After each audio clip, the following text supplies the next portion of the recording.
আপনারা দেখছেন একুশে টেলিভিশন।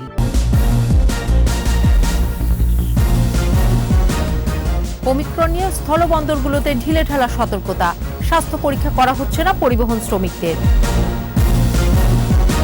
খালেদা জিয়ার চিকিৎসাকে ইস্যু বানানো হচ্ছে, আন্দোলনে মানবিক সহানুভূতি অর্জন করা যায় না বলছে আওয়ামী লীগ। আগামী বছর উৎপাদনে যাচ্ছে কয়লা ভিত্তিক বিদ্যুৎ কেন্দ্র এসএস পাওয়ার প্ল্যান্ট, 70% কাজ সম্পন্ন। ইভ্যালি কাণ্ডে তাহসান, মিথিলা, শবনম ফারিয়া পুলিশের নজরদারিতে, যে কোনো সময় গ্রেফতার। অযথা জলে সিগন্যাল বাতি, যানবাহন চলে পুলিশের হাতের ইশারায়, অর্থের অপচয়।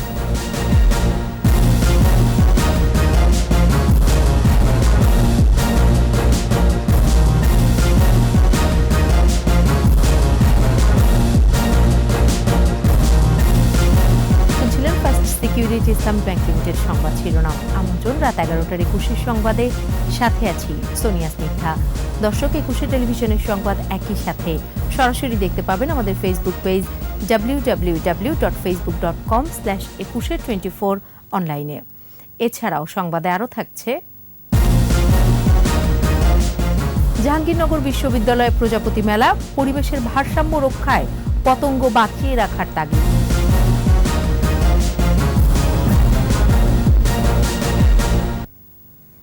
বিশ্বের বেশ কিছু দেশে করোনার নতুন ধরন ওমিক্রন শনাক্ত হওয়ার পর দেশের স্থলবন্দরগুলোতে স্বাস্থ্যবিধি মানতে কড়াকড়ি আরোপের নির্দেশনা যথাযথভাবে মানা হচ্ছে না। যাত্রীদের স্বাস্থ্য পরীক্ষা এবং করোনা টেস্ট করা হলেও পরিবহন শ্রমিকদের ক্ষেত্রে তার বালাই নেই। হিলি, সাতক্ষীরা, ব্রাহ্মণবাড়িয়া ও বেনাপোল প্রতিনিধির সহায়তায় আরও জানাচ্ছেন মাসুমা লিসা। করোনার নতুন ধরন ওমিক্রন শনাক্ত হয়েছে পার্শ্ববর্তী দেশ ভারতে। এ অবস্থায় দেশের স্থলবন্দরগুলোতে কঠোরভাবে স্বাস্থ্যবিধি মানতে নির্দেশনা দেওয়া হয়েছে, কিন্তু অধিকাংশ ক্ষেত্রে তা মানা হচ্ছে ঢিলেঢালাভাবে। হিলি স্থলবন্দরে পাসপোর্ট যাত্রী ও চালকদের স্ক্রিনিং করা সহ বন্দরের ভেতরে আলাদা স্থানে তাদের থাকার ব্যবস্থা করা হয়েছে, তবে ট্রাক চালকদের কোনো পরীক্ষা করা হচ্ছে না। যেমন আমরা ওই পার থেকে যখন আউট হচ্ছি ভারতবর্ষ থেকে, তা না ওইখানে টেস্ট হচ্ছে, না বাংলাদেশে ইন করছি, না এখানে টেস্ট হচ্ছে। আগে কাস্টমে স্যানিটাইজার হতো, এখন তো আর ওই সব হয় না। এটা আপনাদের বাংলাদেশের সরকারের কমি। বাংলাদেশ সরকার কেন করোনা টেস্ট করতেছে না আমাদের? আজকে ফিরে আসছি, ফিরে আসার পূর্বে ওখানে করোনা নেগেটিভ টেস্ট করিয়ে সে সার্টিফিকেট নিয়ে আসলাম। যাত্রী এবং ট্রাক ড্রাইভারদেরকে স্ক্রিনিংয়ের আওতায় নিয়ে আসা হচ্ছে এবং যদি কারো সাইন সিমটম থাকে সেক্ষেত্রে আমাদের আইসোলেশনের ব্যবস্থা আছে। ব্রাহ্মণবাড়িয়ার আখাউড়া স্থলবন্দরে কাজ করছে 6 সদস্যের মেডিকেল টিম। তারা ভারত থেকে আসা যাত্রীদের পরীক্ষা করছে। নানা রকম পরীক্ষা নিরীক্ষা করলো, আমাদের তাপমাত্রা মাপা হলো, কোনো রকম সমস্যা নেই আমাদের। প্রতিদিন 200-300 লোক আসতেছে বাংলাদেশে, তাদেরকে যেন ভালো করে পরীক্ষা নিরীক্ষা করা হয়, নিয়মিত যাতে ডাক্তাররা পরীক্ষাটা নিয়মিত করতে পারে। তবে সাতক্ষীরার ভোমরা স্থলবন্দরে যাত্রী ও পরিবহন শ্রমিকদের তাপমাত্রা পরীক্ষা সহ ট্রাক চালক ও সহকারীদের নির্দিষ্ট স্থানে রাখা হচ্ছে। ইন্ডিয়া থেকে পাসপোর্ট যাত্রী আসছে, আর্টিফিশিয়াল ল্যাবের থেকে পরীক্ষার রিপোর্ট দেখে তাদের আমরা আমাদের দেশে প্রবেশের অনুমতি দিয়ে থাকি। আমাদের করোনা ভ্যাকসিন দুটো প্রয়োগ করা হয়েছে। ইন্ডিয়া থেকে বাংলাদেশে যাতায়াতের আমাদের কোনো বাধা বিঘ্ন সৃষ্টি হচ্ছে না। 17 দিন আগে এসেছি বাংলাদেশে এবং আমার করোনা রিপোর্ট দেখে ছেড়ে দিয়েছে। সকল আগমনী যাত্রীকে স্বাস্থ্যবিধি মোতাবেক তাদেরকে হোম কোয়ারেন্টাইনে থাকার পরামর্শ দিচ্ছি। বেনাপোল স্থলবন্দরে ঢিলেঢালাভাবে চলছে কার্যক্রম। ভারত থেকে আসা ট্রাক চালক ও সহকারীদের স্বাস্থ্য পরীক্ষায় তেমন কোনো ব্যবস্থা নেওয়া হয়নি। তবে কর্তৃপক্ষ বলছে পণ্যবাহী ট্রাকগুলোতে জীবাণুনাশক স্প্রে করার নির্দেশনা দেওয়া হয়েছে। মাসুমা লিসা, একুশে টেলিভিশন। বেগম জিয়ার চিকিৎসাকে ইস্যু বানিয়ে আন্দোলনের নামে ঘোলা পানিতে মাছ শিকার করাই বিএনপির উদ্দেশ্য বলে মন্তব্য করেছেন আওয়ামী লীগ সাধারণ সম্পাদক ওবায়দুল কাদের। আর আইনমন্ত্রী আনিসুল হক বলেছেন, আন্দোলন করে মানবিক সহানুভূতি অর্জন করা যায় না। ব্রাহ্মণবাড়িয়া প্রতিনিধি নূর মোহাম্মদ শাহিনের সহায়তায় মাহমুদ হাসানের রিপোর্ট। ব্রাহ্মণবাড়িয়ার আখাউড়ায় উপজেলা আওয়ামী লীগের এক অনুষ্ঠানে যোগ দেন আইনমন্ত্রী। এ সময় খালেদা জিয়ার বিদেশে চিকিৎসা নিয়ে তিনি বলেন, আইন চলবে আইনের গতিতে, জিয়া রহমানের গতিতে নয়। ওনাকে বিদেশ যাওয়ার জন্য 15 জন আইনজীবী আমার সাথে এসে দেখা করেছে। ওনারা যেটা বলছেন সেটা কোথাও কোনো দিন নজির আছে কিনা সেটা দেখার জন্য আমি একটু সময় দিয়েছি। মানবিকতা আন্দোলনের মাধ্যমে কামাই করা যায় না। এদিকে নিয়মিত ব্রিফিংয়ে আওয়ামী লীগ সাধারণ সম্পাদক ওবায়দুল কাদের বলেন, বিএনপি শিষ্টাচারবিহীন অশালীন রাজনীতির চর্চা শুরু করেছিল। বেগম জিয়ার চিকিৎসার চেয়ে তার চিকিৎসাকে ইস্যু বানিয়ে দেশকে অস্থিতিশীল করে ঘোলা পানিতে মাছ শিকার করাই তাদের উদ্দেশ্য। রাজধানীতে এক অনুষ্ঠানে তথ্য ও সম্প্রচার মন্ত্রী ডক্টর হাসান মাহমুদ প্রধানমন্ত্রী শেখ হাসিনার কাছ থেকে মানবিকতার শিক্ষা নেওয়ার জন্য বিএনপি নেতাকর্মীদের প্রতি আহ্বান জানান। চরম অমানবিকতা প্রদর্শন করেছে বিএনপির প্রতিষ্ঠাতা জিয়াউর রহমান এবং তার স্ত্রী বেগম খালেদা জিয়া। যারা এই অমানবিকতা প্রদর্শন করেছে তাদের প্রতি যে মানবিক আচরণ, যে মানবিকতা আমাদের নেত্রী দেখিয়েছে, সেখান থেকে বিএনপির শিক্ষণীয় অনেক কিছু আছে। এদিকে প্রধানমন্ত্রীকে নিয়ে কটূক্তি করায় বিএনপি নেতা মোয়াজ্জেম হোসেন আলালের কুশপুত্তালিকা পুড়িয়ে বিক্ষোভ করেছে স্বেচ্ছাসেবক লীগ। মাহমুদ হাসান, একুশে টেলিভিশন, ঢাকা। আগামী বছরই উৎপাদনে যাচ্ছে কয়লা ভিত্তিক বিদ্যুৎ কেন্দ্র এসএস পাওয়ার প্ল্যান্ট। এর মধ্যে প্রকল্পের ৭০% কাজ শেষ হয়েছে। সকালে চট্টগ্রামের বাঁশখালীতে নির্মাণাধীন কেন্দ্রটি পরিদর্শন করেন শীর্ষস্থানীয় শিল্প গ্রুপ এস আলম গ্রুপের চেয়ারম্যান, ভাইস চেয়ারম্যান সহ প্রতিষ্ঠানটির ঊর্ধ্বতন কর্মকর্তারা। এ সময় তারা বিদ্যুৎ কেন্দ্রের সার্বিক অবস্থা পর্যবেক্ষণ করেন। ইফরাজ নূরের ক্যামেরায় চট্টগ্রাম থেকে রিপোর্ট করছেন হাসান ফেরদৌস। চট্টগ্রামের বাঁশখালীর গন্নামারায় সাগর উপকূলে কয়লাভিত্তিক ১৩২০ মেগাওয়াট উৎপাদন ক্ষমতার বিদ্যুৎ কেন্দ্রের হাইড্রোলিক বয়লার টেস্ট। এই উপলক্ষে সকালে বিদ্যুৎ কেন্দ্র পরিদর্শন করেন এস আলম গ্রুপের chairman Saiful Alam Masud, vice chairman Abdus Samad লাবুসহ ঊর্ধ্বতন কর্মকর্তারা। এ সময় তারা বিদ্যুৎ কেন্দ্রটি ঘুরে দেখেন এবং কাজের সার্বিক খোঁজখবর নেন। ২০১৬ সালে বিদ্যুৎ কেন্দ্রটি যৌথভাবে উদ্বোধন করেন প্রধানমন্ত্রী শেখ হাসিনা এবং চীনা প্রেসিডেন্ট শি জিনপিং। উদ্বোধনের পরপরই শুরু হয় প্রকল্পের কাজ। কেন্দ্রটিতে বাংলাদেশ ও চীনের ৭,০০০-এর বেশি শ্রমিক, কর্মচারী সহ প্রকৌশলীরা রাত দিন কাজ করে যাচ্ছেন। This project invest by Islam and Chinese company Sepco 3. কয়লাভিত্তিক এই বিদ্যুৎ কেন্দ্রে বিদ্যুৎ উৎপাদনের ক্ষেত্রে পরিবেশ দূষণ রোধের বিষয়টিকে প্রাধান্য দেওয়া হয়েছে বলে জানান প্রতিষ্ঠানটির কর্মকর্তারা। প্লান্টের জন্য যে পানি ইউজ হবে প্লান্ট কনজামশনের জন্য, সেটা আমরা আমাদের একটা ইটিপি আছে, ট্রিটমেন্ট প্লান্ট। ওই ট্রিটমেন্ট প্লান্ট করে যা আমাদের বাংলাদেশ স্ট্যান্ডার্ড আছে, ওই স্ট্যান্ডার্ড অনুযায়ী করে তারপর আমরা ডিসচার্জ করবো।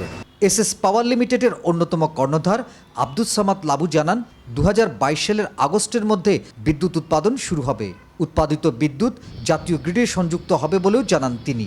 আমরা আশা করি সব কিছু গভর্নমেন্টও আমাদের সাথে সহযোগিতা করতেছে, এমন ইপিসিও আমাদের সাথে আজকে কমিটমেন্ট করছে যে ওরা বাই আগস্ট দে উইল ইনশাল্লাহ give the power to national grid. সেই তারপর আজকে আমাদের আজকে হাইড্রোলিক টেস্ট বয়লারের হয়ে গেছে, মোটামুটি 100% ওরা বলছে দে আর স্যাটিসফ্যাকশন। সেপকো এবং এসটিজির সঙ্গে যৌথভাবে প্রকল্পটি বাস্তবায়ন করছে দেশের শীর্ষস্থানীয় শিল্প গ্রুপ এস আলম গ্রুপ। দেশের সর্ববৃহৎ এই বিদ্যুৎ প্ল্যান্টের কাজ এর মধ্যেই ৭০% শেষ হয়েছে। আগামী বছরের মাঝামাঝিতে জাতীয় গ্রিডে এই বিদ্যুৎ সংযুক্ত হবে। হাসান ফেরদৌস, একুশে টেলিভিশন, চট্টগ্রাম। ই কমার্স প্রতিষ্ঠান ইভ্যালির কর্মকাণ্ডে সহযোগিতার অভিযোগে করা মামলায় গায়ক ও অভিনেতা তাহসান, মিথিলা ও শবনম ফারিয়া পুলিশের নজরদারিতে রয়েছেন। যে কোনো সময় তাদের গ্রেফতার করা হবে বলে জানিয়েছে পুলিশ। রিয়াদ সুমনের রিপোর্ট। চটকদার বিজ্ঞাপন ও বেশি মুনাফার লোভ দেখিয়ে হাজারো গ্রাহককে পথে বসিয়েছে ই কমার্স প্রতিষ্ঠান ইভ্যালি। এই অভিযোগে ইভ্যালির নামে আদালতে মামলা করেন সাদ শ্যাম রহমান নামে এক গ্রাহক।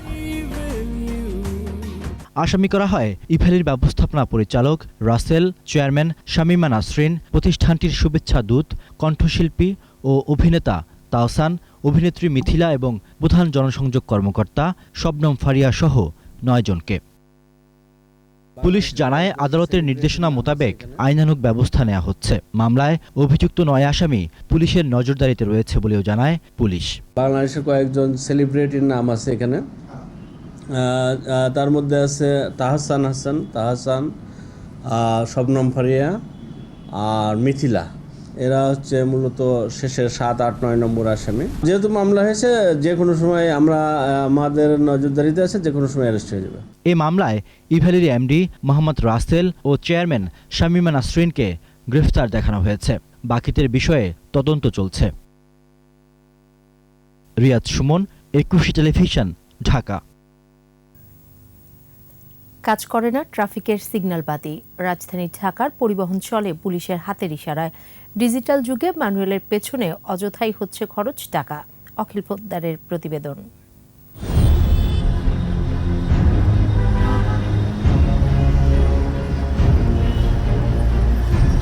প্রতিটি সিগন্যাল পোস্টেই আছে লাল, সবুজ আর হলুদ বাতি।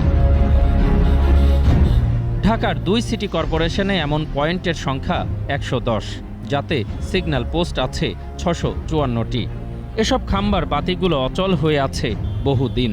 ঘুরে ফিরে ভরসা তাই ট্রাফিক পুলিশের হাতের ইশারা। লাল নীল বাতি তো জ্বলে না, না জ্বললে আমরা মানব কিভাবে? সরকার 2009 সালে 70টি ট্রাফিক পয়েন্টে খরচ করে 25 কোটি টাকা। 2014 সালে আবার 65টি ইন্টারসেকশনে খরচ যায় আরও 15 কোটি। লাইটগুলো জ্বলে না, যদি ভালো মতো জ্বলতো তাহলে আর আমাদের কোনো সমস্যা হইতো না। আমার যতটুকু বয়স হয়েছে আজ পর্যন্ত কখনো দেখি না সিগন্যাল বাতি কাজ করতে। গুলশান 2-এর মোড় ব্যতীত কোথাও জ্বলে না সিগন্যাল বাতি। সঙ্গত কারণেই তাই প্রশ্ন আসে, 110টি পয়েন্টে 3000 স্বয়ংক্রিয় বাতি তাহলে কেন লাগানো হয়েছিল? 97 সালেও কনসালটেন্টকে দিয়ে করা হয়েছিল। 2010-এও ওয়ার্ল্ড ব্যাংকের মাধ্যমে তখন বলা হয়েছিল ডিজিটাল। এখন আবার জাইকার মাধ্যমে বুদ্ধিমত্তার ট্রাফিক সিস্টেম। এইগুলি যারা বিনিয়োগের সুবিধাবাদী তাদের মুখের বুলি। আমি যদি ক্যান্টনমেন্টে যাই, সারা বাংলাদেশের মাত্র আমার দেখা 2টা সিগন্যাল কার্যকর আছে। প্ল্যানটা গাড়ির চাপের সাথে সমন্বয় করে করা হয়েছে। নিজের সমস্যা নিজের সমাধান করে একদম বলতে হবে আমার সিগন্যাল ছাড়া আমি চলতে দেব না, আদারওয়াইজ আমি আধুনিক হব। এই স্বপ্নটার থেকে বের হয়ে আসতে হবে। যোগাযোগ বিশেষজ্ঞরা বলছেন 2012 সাল থেকে 2019 সাল পর্যন্ত 3 ধাপে লাগানো এসব অচল বাতির পেছনে খরচ গেছে 24 কোটি টাকা। কারিগরি প্রস্তুতি ছাড়াই এমন প্রকল্প শুধু রাষ্ট্রীয় সম্পদেরই অপচয়। যে কোনো প্রজেক্টের বেনিফিশিয়ারি হয় সীমিত সংখ্যক লোক। তারা ঝুঁকি নিয়ে দেখেছে কোনোদিন অ্যাকাউন্টেবল হতে হবে না, সুতরাং বড় মাপের বিনিয়োগ করে যার যার ইন্টারেস্ট নিয়ে চলে যাচ্ছে। এই প্রজেক্টের পর দেখা যাবে আরেকটা বিনিয়োগ আগ্রহী হবে, কিন্তু দায়বদ্ধ হতে হবে না। জনগণের পয়সা নিয়ে সুবিধার কথা বলে তার কোনো কার্যকারিতা থাকবে না, এটার জন্য দায় নিতে হবে না। এই কালচার চলতে থাকলে আরও বড় বড় বিনিয়োগ নেওয়ার আগ্রহী লোক তৈরি হবে। 2018-19 অর্থ বছরে ঢাকার 2 সিটি কর্পোরেশন বিদ্যুৎ বিভাগকে এসব ট্রাফিক বাতির দায়িত্ব হস্তান্তর করে। এরপর থেকে দিনে কিংবা রাতে আর কোনো দিন জ্বলেনি স্বয়ংক্রিয় বাতি। আমরা ম্যানুয়ালি চালাই, নিজেরাই সিগন্যাল দিয়ে বন্ধ করি। মেইনটেনেন্সের বিষয়টা যেহেতু আমাদের হাতে নেই, সেহেতু এটাতে আমাদের করার কিছু থাকে না। হাত দিয়ে অথবা লাঠি দিয়ে সিগন্যাল ধরতে হচ্ছে। পথ চলতি মানুষেরা বলছেন, রাজধানী ঢাকার অসহনীয় যানজটের অনেক কারণের অন্যতম ডিজিটাল যুগেও সেকেলে ট্রাফিক ব্যবস্থা। গাড়ির ড্রাইভার তো তারা তো রাস্তাঘাটের নিয়মকানুনই জানে না। আগে শুনতাম কাজীর গরু থাকে কেতাবে, গোহালে তার অনুপস্থিত। এখন দেখি রাজধানীর ট্রাফিক ব্যবস্থার ক্ষেত্রেও যেন সেই একই কানুন প্রযোজ্য। কারণ নানান ধরনের লেন পদ্ধতি মানার কথা বলা হলেও তা মানে না কেউ। আবার বাইসাইকেল এখানে চলে, মোটর বাইকের সামনে মোটর বাইক অতিক্রম করতে চায় দ্রুততম যানকে। এভাবেই চলছে দিনের পর দিন। আর বাস, সে তো রাস্তার রাজা, তাকে ধরবে বা ছুবে এমন সাধ্য আছে কার? এসব কারণে রাজধানীর যানজট যেমন দূর হয়নি, তেমনি ট্রাফিক ব্যবস্থার অন্ধকার দূর হবে কবে তা জানে না কেউ। অখিল পোদ্দার, একুশে টেলিভিশন, বনানী, ঢাকা। নিচ্ছি সংবাদ বিরতি। যখন ফিরছি তখন অন্যান্য খবরের সঙ্গে আরও থাকবে।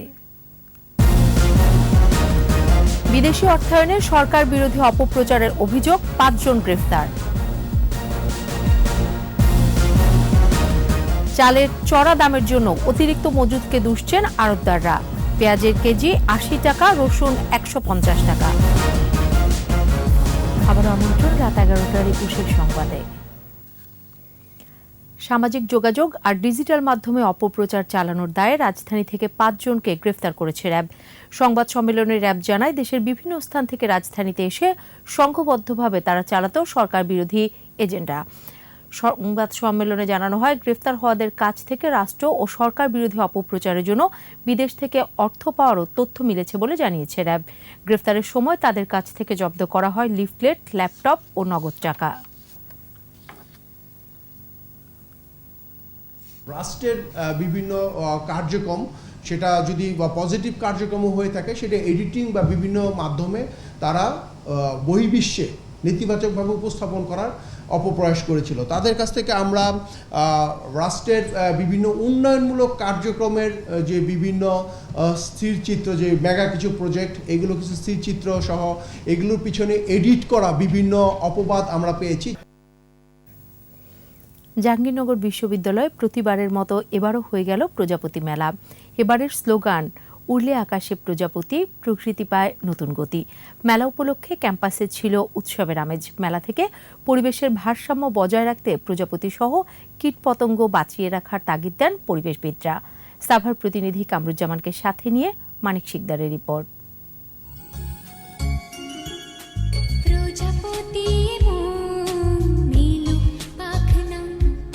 একসময় বিশ্বে 15 থেকে 20,000 প্রজাতির প্রজাপতির দেখা মিলত, আর বাংলাদেশে দেখা যেত 6 শতাধিক প্রজাতির। তবে বর্তমানে বাংলাদেশে টিকে আছে 300 থেকে 400 প্রজাতি, আর এর মধ্যে জাহাঙ্গীরনগর বিশ্ববিদ্যালয়ে আছে 100 প্রজাতির প্রজাপতি। প্রজাপতির বংশ রক্ষা, অবাধ বিচরণের পাশাপাশি নতুন প্রজন্মকে প্রজাপতির সাথে পরিচয় করিয়ে দিতে প্রতি বছর জাহাঙ্গীরনগর বিশ্ববিদ্যালয়ে আয়োজন করা হয় প্রজাপতি মেলা। করোনা মহামারীর কারণে 2 বছর বিরতি দিয়ে আবারও এই মেলা বসল। প্রাণীবিদ্যা বিভাগের আয়োজনে শিশু, কিশোর ও তরুণদের স্বতঃস্ফূর্ত অংশগ্রহণে মুগ্ধতা ছড়ায়। আসলে খুব ভালো লাগতেছে, আবার নতুন করে সব শুরু হচ্ছে। দিনব্যাপী চিত্রাঙ্কন প্রতিযোগিতা, সাংস্কৃতিক আয়োজনে উৎসবে রূপ নেয় মেলা প্রাঙ্গণ। প্রজাপতি আমার ভালো লাগে, নতুন একটা উপলব্ধি যে আমি প্রজাপতি মেলাতে এসেছি। পরিবেশবিদ ও গবেষকরা বলছেন, নগর সভ্যতার সাথে কৃষিজমিতে অতিরিক্ত কীটনাশক ব্যবহারে কমছে প্রজাপতি সহ নানা কীটপতঙ্গ। শুধু সৌন্দর্যই দিচ্ছে না, আমাদের কিন্তু নানাভাবে সাহায্য করছে এই প্রকৃতি পরিবেশকে ভালো রাখার জন্য। আমরা সজ্ঞানে সবাইকে নিয়ে যদি এদেরকে কোনো রকমের ধরে না রাখি, তাহলে খুব দ্রুত শেষ হয়ে যাবে এবং সেটা আমাদের জন্য মোটেই ভালো হবে না। প্রজাপতি নিয়ে আগে থেকেই গবেষণা শুরু করেছে প্রাণীবিদ্যা বিভাগ। এরই মধ্যে বিভিন্ন ধরনের পাখি আর কীটপতঙ্গের অভয়ারণ্য হিসেবে পরিচিতি পেয়েছে এই ক্যাম্পাস। প্রজাপতির যে পরিবেশ জাহাঙ্গীরনগর প্রচুর এখানে আছে, যার ফলে আমরা চাই যে যারা শিক্ষার্থী আছে, বিশেষ করে শিশুরা, তারা যেন ছোটবেলা থেকে প্রকৃতির প্রতি একটা বিজ্ঞান মনস্ক বা একটি দায়িত্বশীল চিন্তাভাবনা জায়গা থেকে তারা যেন দেখে বড় হয়। জাহাঙ্গীরনগর বিশ্ববিদ্যালয়ের এই স্থানটিতে হচ্ছে গবেষণা প্রজাপতি নিয়ে। প্রজাপতি শুধু সৌন্দর্য আর গবেষণার বিষয় নয়, পরিবেশের ভারসাম্য রক্ষা করতে প্রজাপতি রক্ষার তাগিদ দিয়েছেন বিশেষজ্ঞরা। মানিক শিকদার, 21 টেলিভিশন, জাহাঙ্গীরনগর বিশ্ববিদ্যালয়, ঢাকা। চালের দাম বৃদ্ধির জন্য মজুতদারদের দায়ী করছেন আড়তদাররা। বলছেন, সিন্ডিকেট করে ধান মজুত করা হচ্ছে। এদিকে সপ্তাহের ব্যবধানে প্রকারভেদে কেজিতে চালের দাম বেড়েছে 4 থেকে 5 টাকা, আর পেঁয়াজের কেজি 20 টাকা বেড়েছে। সাইদুল ইসলামের রিপোর্ট। রাজধানীর বাবুবাজার পাইকারি চালের সবচেয়ে বড় মোকাম। এখানে সপ্তাহের ব্যবধানে প্রায় প্রতিটি চালের দাম বেড়েছে। নাজির বিক্রি হচ্ছে 60 টাকায়, মিনিকেট 58 টাকা, আর 28 চাল কেজিতে 3 টাকা বেড়ে বিক্রি হচ্ছে 48 টাকায়। খুচরা বাজারেও চালের দাম চড়া। ব্যবসায়ীরা বলছেন, নানা কারণে চালের দাম ঊর্ধ্বমুখী। এর মধ্যে সবচেয়ে বড় কারণ মিল মালিকদের সিন্ডিকেট। বাংলাদেশে চালের বাজারে আর কমার রাস্তা নাই, সিস্টেম নাই। আগে তো একটা মেলের দাম লাগতো 500 মন হইলে যথেষ্ট, তাই না? এখন একটা মেলের দাম লাগে ধরেন 10,000 মন। বড় বড় কোম্পানি, আমি তো জানেন যে বড় বড় কোম্পানি কারা। একসময় তারা চালের ব্যবসা করেন, দীর্ঘ 3-4 বছর তারা চালের ভিতরে ঢুকছে, আর চালের বাজারে ঢুকার কারণেই আর চালের বাজার কমতেছে। খুচরা পর্যায়ে কাস্টমার সন্তুষ্টি রাখাটাই একটা বড় টাফ ব্যাপারে দাঁড়াইছে। এদিকে সপ্তাহের ব্যবধানে পেঁয়াজের ঝাঁঝ অনেক বেড়েছে। কেজিতে 1 লাফে 25 টাকা বেড়ে বিক্রি হচ্ছে 80 টাকা কেজি দরে। এক সপ্তাহ আগে কেনা ছিল 54-55 কেনা পড়তো, এখন পরে 78 টাকা কিনছি পরশু দিনকে। রসুনের দামও চড়া, কেজিতে 40 টাকা বেড়ে বিক্রি হচ্ছে 150 টাকায়। রসুন তো কেজিতে প্রায় 40 টাকা 45-এর মতো বাড়ছে। সাধারণ ক্রেতারা বলছেন অনেকটাই নাগালের বাইরে চাল, পেঁয়াজ, রসুনের দাম। দোকানে খুচরা দোকানে 5 টাকা 6 টাকা করে বেশি নেয় কেজিতে। কাম করি 200 টাকা 300 টাকা, কষ্ট লাগে 700-800 টাকা পামুকু। রিক্সা ভাড়া কম, কিন্তু মাগার চালের দাম বেশি, বাজার তরকারির দাম বেশি। চালের দাম অনেক বাড়ছে, এক বস্তায় 200 বাড়ছে। যে বস্তা নিতাম 1800 টাকা, এই 1700 টাকা, ওই বস্তা এখন হয়ে গেছে 2400 টাকা 2500 টাকা। তবে শীতের সবজি ক্রেতার নাগালের মধ্যেই আছে। সাইদুল ইসলাম, 21 টেলিভিশন, ঢাকা। বিজয়ের মাসে বিশেষ আয়োজন জনযুদ্ধের মুক্তিযোদ্ধা।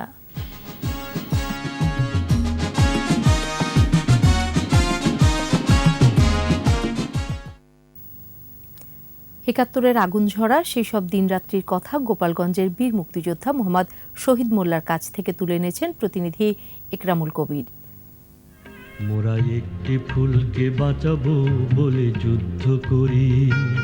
7ই মার্চ যখন বঙ্গবন্ধু ভাষণ দিল, ওই ভাষণে আমার শরীরের রক্ত সব গরম হয়ে গেল।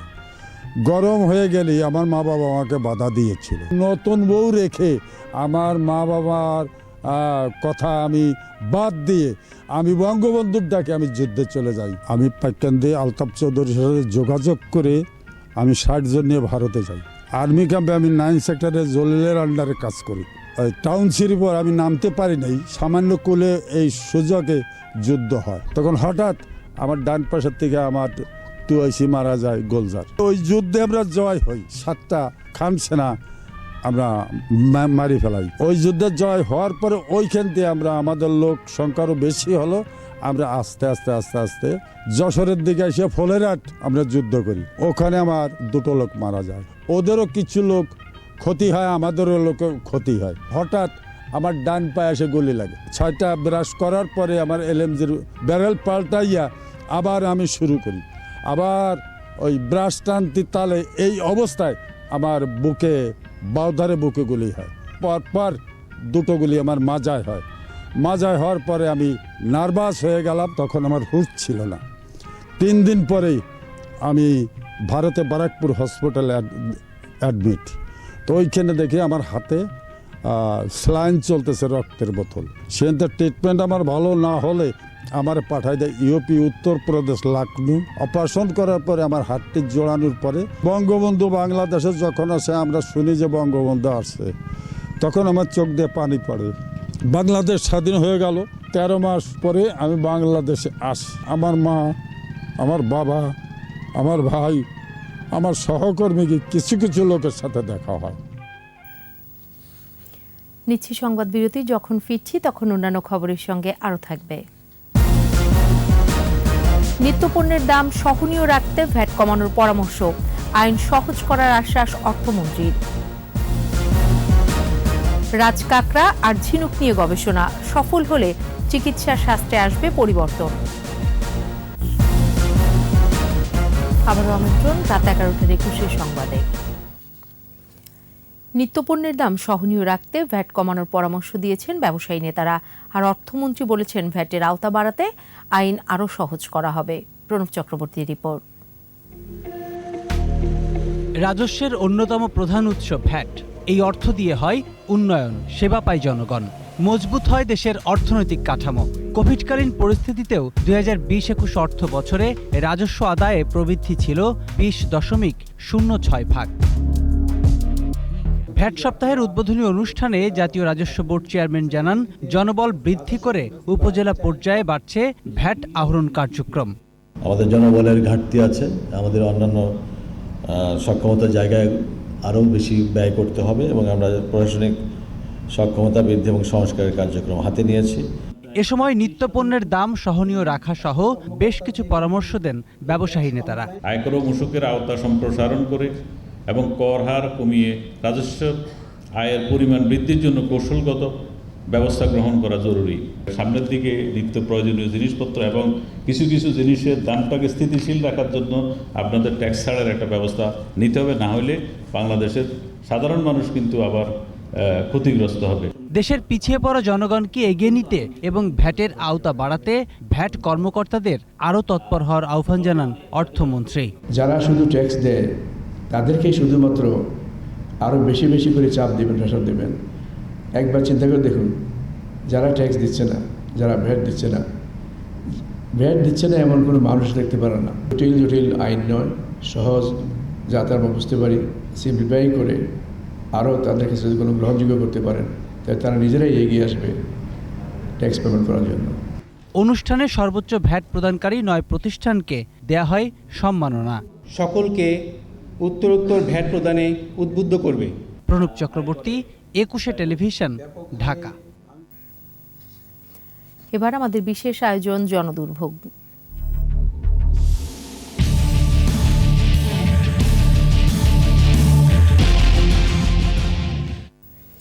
পথচারী বান্ধব নয় রাজধানীর অধিকাংশ পদচারী সেতু, ঝুঁকি নিয়ে তাই রাস্তা পার হচ্ছে সাধারণ মানুষ।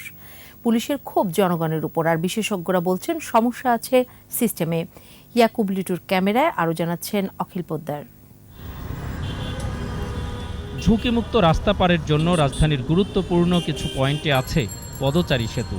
আমরা এরকম খোলা পাই, ফাঁকা পাই দেখে সবসময় আর কি রাস্তা ক্রস করে চলে যাই। উঠতে নামতে কষ্ট, তাই রাস্তা দিয়েই হন হন করে গন্তব্যে পৌঁছানোর চেষ্টা। আছে দুর্ঘটনার ঝুঁকি, হাত নেড়ে রাস্তা পার হওয়ায় বাড়াচ্ছে যানজট। যানজট নিরসনে হিমশিম খাচ্ছে। পাবলিক নিয়ে কাজ করাটা আমাদের জন্য আরো একটু কঠিন হয়ে যায়। সেতু ব্যবহার না করার পক্ষে বহুমাত্রিক যুক্তি আছে পথ চলতি মানুষের। যেখানে দরকার সেখানে নেই ওভারব্রিজ, সুযোগ পেলে বসে বাজার কিংবা টং দোকান। আছে ছিনতাইকারীর ভয়। হাইকের আগে মুচার আগে এগুলা তো মনে করেন পরিষ্কার দায়িত্ব আমাদের। সিঁড়িগুলো একদম খাড়া, তারপরে পা দিলে পা স্লিপ করে, আর হিরোইনসি, গাঁজাখোর, ইয়াবাখোর সব দুই ধারে বসে আছে। রিক্স নিয়েও নিচ দিয়ে যায়, কারণ উপরে দিয়ে গেলে যদি ছিনতাইকারীতে ধরে। নিচ দিয়ে গেলে গাড়ি, উপরে দিয়ে গেলে ফুটওভার ব্রিজ দিয়ে গেলে দোকান, আমরা হাঁটবো কিভাবে? গন্তব্যে ফেরা মানুষ যাতে পদচারী সেতুতে ওঠেন তার জন্য একাধিক প্রকল্প নিয়েও ব্যর্থ হয়েছে সিটি কর্পোরেশন। পৃথিবীতে ফুটওভার ব্রিজ বানাতো মোড়ের মধ্যে 60 দশকে 70 দশকে, কিন্তু বিজ্ঞান বলেছে সেই ফুটওভার ব্রিজ মোড়ের মধ্যে কেউ ব্যবহার করবে না। তাহলে অন্তর্ভুক্তিমূলক জেব্রা ক্রসিং দিয়ে সবল অক্ষম সবাই পার হতে পারে। ফুটওভার ব্রিজ দিয়ে কিন্তু অক্ষমরা পারে না, সবল লোকও অসুস্থ হতে পারে, সবল লোকেরও কিন্তু লাগেজ থাকতে পারে, যাবে না। সে কি চায়? পথচারী পারাপার লাগে না, রাস্তা দিয়ে পারাপার হতে চায়। তাহলে সিগন্যালটাকে কার্যকর করো, গাড়ি যখন থামবে নিরাপদে সেখান দিয়ে পার হবে। এই বিজ্ঞানের ধারে কাছে আমাদের ঢাকা আসতে পারেনি, যেই কারণেই কিন্তু আমরা বসবাসযোগ্য নগরীর তলানিতে কিন্তু আমরা আছি। মাথার উপর ব্রিজ রেখে ঝুঁকি নিয়ে নিচ দিয়ে দিব্যি হাঁটেন বেশিরভাগ মানুষ। আমার যেমন মাজা ব্যথা, আমি এটার উপর দিয়ে হাঁটে যেতে আমার অনেক কষ্ট হবে। নির্দেশনা তো দেওয়া হয়নি যে জেব্রা ক্রসিং দিয়ে যেতে হবে। উপরে ফুটওভার ব্রিজ, তারপরও জীবনের ঝুঁকি নিয়ে তার নিচ দিয়ে পারাপার করছে হাজার হাজার লোকজন। প্রিয় দর্শক, আপনার চারপাশে নানা সমস্যা আর ভোগান্তির চিত্র তুলে ধরবে 21 টেলিভিশন। এসব তথ্য জানাতে ফোন করুন, এই নম্বরে পৌঁছে যাব। আমি অখিল পোদ্দার, আর 21 টেলিভিশনের ক্যামেরা আপনাদের দুর্ভোগ দুর্দশায় সবসময় পাশে আছে। 21 টেলিভিশন। এবার আমাদের বিশেষ আয়োজন সফল বাংলা।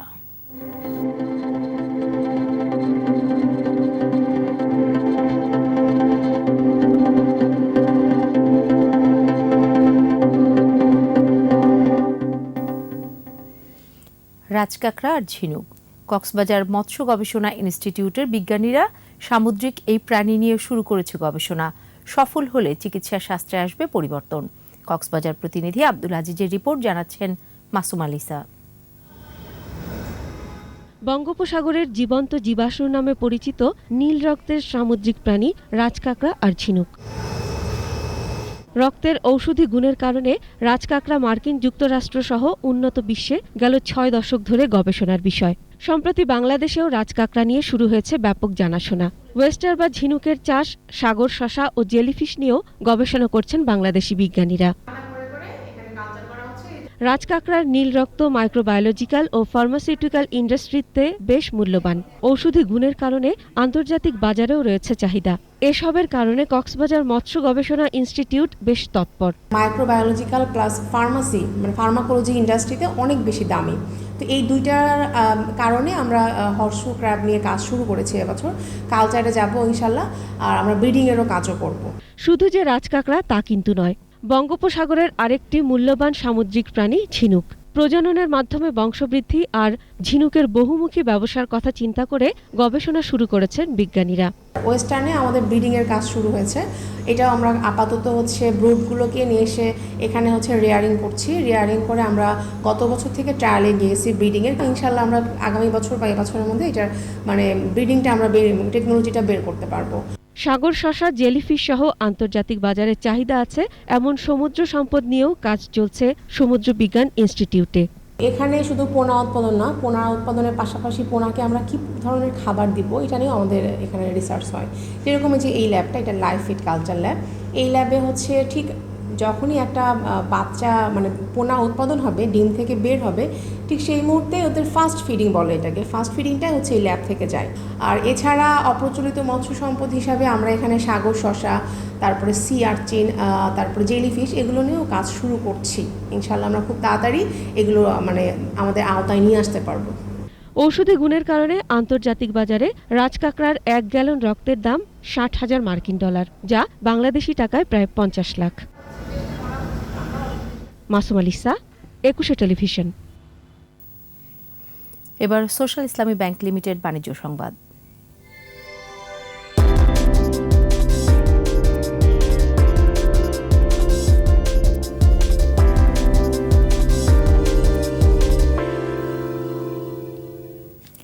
দেশের খ্যাতনামা 20 চিকিৎসককে স্যামসন এইচ চৌধুরী সম্মাননা অ্যাওয়ার্ড প্রদান করেছে স্কয়ার হাসপাতাল। সন্ধ্যায় হাসপাতালটির 15 বছর পূর্তি উপলক্ষে চিকিৎসকদের হাতে সম্মাননা তুলে দেন স্কয়ার গ্রুপের চেয়ারম্যান স্যামুয়েল এস চৌধুরী এবং হাসপাতালের ব্যবস্থাপনা পরিচালক তপন চৌধুরী। এ সময় তারা বাংলাদেশের স্বাস্থ্যসেবায় সম্মাননা প্রাপ্তদের গুরুত্বপূর্ণ অবদানের কথা তুলে ধরেন এবং তাদের দীর্ঘায়ু কামনা করেন। অনুষ্ঠানে অন্যান্য অতিথি হিসেবে ছিলেন স্কয়ার হাসপাতালের চিকিৎসক এবং কর্মকর্তাগণ।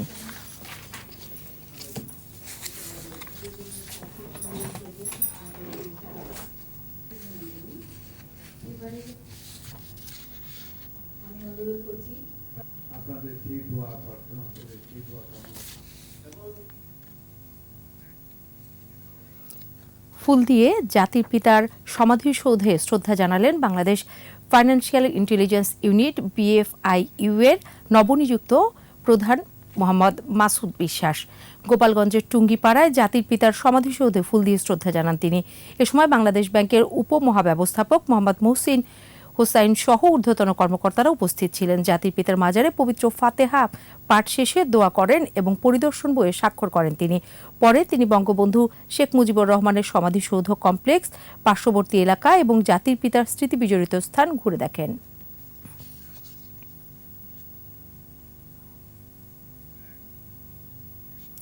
রাজশাহীতে ক্লেমনের আয়োজনে হাউস অব এনিউবিডিয়ান্স মিট অনুষ্ঠিত হয়েছে। রাজশাহী কলেজ মিলনায়তনে জাতীয় বিশ্ববিদ্যালয়ের শিক্ষার্থীদের জন্য ডেভেলপমেন্ট প্রোগ্রাম অনুষ্ঠিত হয়। এ সময় প্রধান অতিথি ছিলেন আকিজ ভেঞ্চার গ্রুপের ম্যানেজিং ডিরেক্টর ও সিইও সৈয়দ আলমগীর। অনুষ্ঠানে অন্যান্যদের মধ্যে আরও উপস্থিত ছিলেন সাবেক ক্রিকেটার ও আকিজ ভেঞ্চার্স গ্রুপের CEO Khaled Masud Pilot, general manager Maidul Islam সহ বিশিষ্টজনেরা।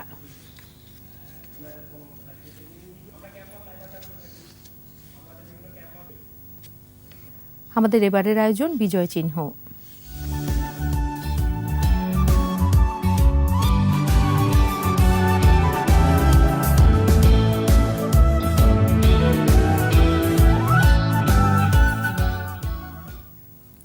নারায়ণগঞ্জ সদর উপজেলার ফতুল্লার পঞ্চবটিতে তৎকালীন ন্যাশনাল অয়েল মিল ছিল হানাদারদের টর্চার সেল। মুক্তিযুদ্ধের সময় পাকিস্তানি হানাদার বাহিনী সাধারণ মানুষ ও মুক্তিযোদ্ধাদের ধরে এনে এখানে হত্যা করে। নারীদের ধরে এনে এখানে চালানো হতো বীভৎস নির্যাতন। তপু শাহিন মিয়ার ক্যামেরায় ফতুল্লার বধ্যভূমি ও গণকবর নিয়ে মানিক শিকদারের ভিজুয়াল প্রতিবেদন।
আর এরই সাথে শেষ করছি রাত 11টার 21 সংবাদ। যাবার আগে ফার্স্ট সিকিউরিটি ইসলামী ব্যাংক লিমিটেড সংবাদ শিরোনামগুলো আরও একবার। ওমিক্রন নিয়ে স্থলবন্দরগুলোতে ঢিলে ঢালার সতর্কতা, স্বাস্থ্য পরীক্ষা করা হচ্ছে না পরিবহন শ্রমিকদের। খালেদা জিয়ার চিকিৎসাকে ইস্যু বানানো হচ্ছে, আন্দোলনে মানবিক সহানুভূতি অর্জন করা যায় না বলছে আওয়ামী লীগ। আগামী বছর উৎপাদনে যাচ্ছে কয়লা ভিত্তিক বিদ্যুৎ কেন্দ্র, এসএস পাওয়ার প্ল্যান্ট 70% কাজ সম্পন্ন। ইভ্যালি কাণ্ডে তাহসান, মিথিলা, শবনম ফারিয়া পুলিশের নজরদারিতে, যে কোনো সময় গ্রেফতার। অযথা জলে সিগন্যাল বাতি, যানবাহন চলে পুলিশের হাতের ইশারায়, অর্থের অপচয়।